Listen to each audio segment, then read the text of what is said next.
নমস্কার বন্ধুরা, কেমন আছেন সবাই? আশা করি সবাই খুব ভালো আছেন। গল্পকথায় মুক্তির আসরে আমি মুক্তি বিশ্বাস হাজির হয়ে গেছি আপনাদের গল্প পাঠ করে শোনাতে। এর আগে কবি সুকুমার রায়ের গল্পতে আপনাদের ব্যাপক পরিমাণে সাড়া পেয়ে আমি আজ আবারও আপনাদের কবি সুকুমার রায়ের লেখা আরেকটি মজার গল্প শোনাতে চলে এসেছি। আজকের গল্পের নাম গরুর বুদ্ধি। চলুন তাহলে শোনাই গল্পটি। পণ্ডিত মশাই ভট্টাচার্যি বামুন, সাদাসিধে শান্তশিষ্ট নিরীহ মানুষ। বাড়িতে তার সর্ষের তেলের দরকার পড়েছে, তাই তিনি কলুর বাড়ি গেছেন তেল কিনতে। কলুর ঘরে মস্ত ঘানি, একটা গরু গম্ভীর হয়ে সেই ঘানি ঠেলছে। তার গলায় ঘণ্টা বাঁধা। গরুটা চলছে চলছে আর ঘানিটা ঘুরছে, আর সর্ষে পিষে তা থেকে তেল বেরোচ্ছে, আর গলার ঘণ্টাটা টুংটাং টুংটাং করে বাজছে। পণ্ডিত মশাই রোজই আসেন, রোজই দেখেন, কিন্তু আজ তার হঠাৎ ভারী আশ্চর্য বোধ হলো। তিনি চোখ মুখ গোল করে অবাক হয়ে তাকিয়ে রইলেন।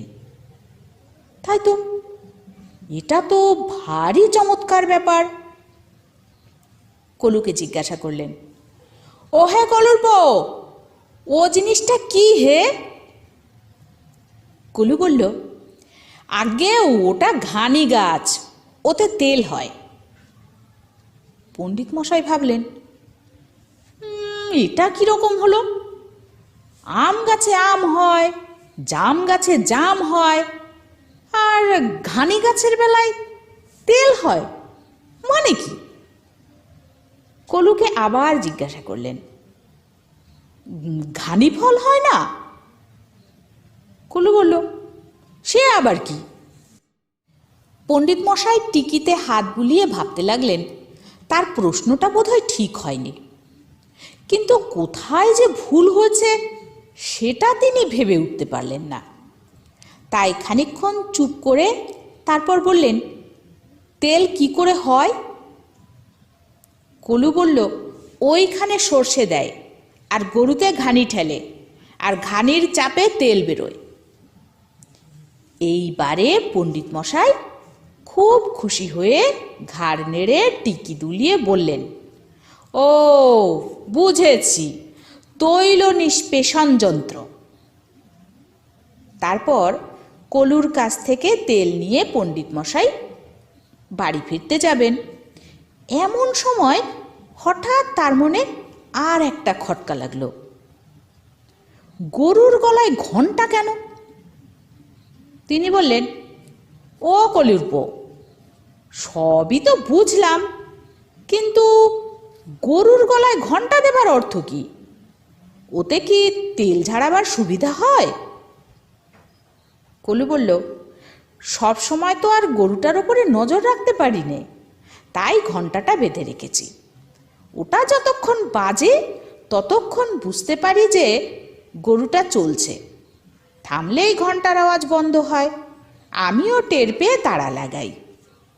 পণ্ডিত মশাই এমন অদ্ভুত ব্যাপার আর দেখেননি। তিনি বাড়ি যাচ্ছেন আর কেবলই ভাবছেন, কলুটার কি আশ্চর্য বুদ্ধি, কি কৌশলটাই খেলিয়েছে। গরুটার আর ফাঁকি দেবার জো নেই, একটু থেমেছে কি ঘণ্টা বন্ধ হয়েছে, আর কলুর পো তেড়ে উঠেছে। এইরকম ভাবতে ভাবতে তিনি প্রায় বাড়ি পর্যন্ত এসে পৌঁছেছেন। এমন সময় হঠাৎ তার মনে হলো, আচ্ছা, গরুটা যদি এক জায়গায় দাঁড়িয়ে দাঁড়িয়ে মাথা নাড়ে, তাহলেও তো ঘণ্টা বাজবে, তখন কলুর পো টের পাবে কি করে? ভট্টাচার্যি মশাইয়ের ভারী ভাবনা হলো, গরুটা যদি শয়তানি করে ফাঁকি দেয়, তাহলে কলুর তো লোকসান হয়। এই ভেবে তিনি আবার কলুর কাছে ফিরে গেলেন। গিয়ে বললেন, হ্যাঁ, ওই যে ঘন্টার কথা বললে, ওটার মধ্যে মস্ত গলদ থেকে গেছে। গরুটা যদি ফাঁকি দিয়ে ঘন্টা বাজায় তাহলে কি করবে? কলু বিরক্ত হয়ে বলল, ফাঁকি দিয়ে আবার ঘন্টা বাজাবে কি রকম? পণ্ডিত মশাই বললেন, মনে করো যদি এক জায়গায় ঠায় দাঁড়িয়ে মাথা নাড়ে তাহলেও তো ঘন্টা বাজবে, কিন্তু ঘানি তো চলবে না, তখন কি করবে? কলু তখন তেল মাপছিল।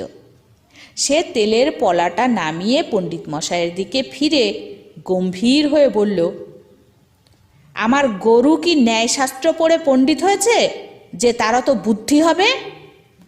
সে আপনার টোলে যায়নি, শাস্ত্রও পড়েনি, আর গরুর মাথায় অত মতলব খেলে না।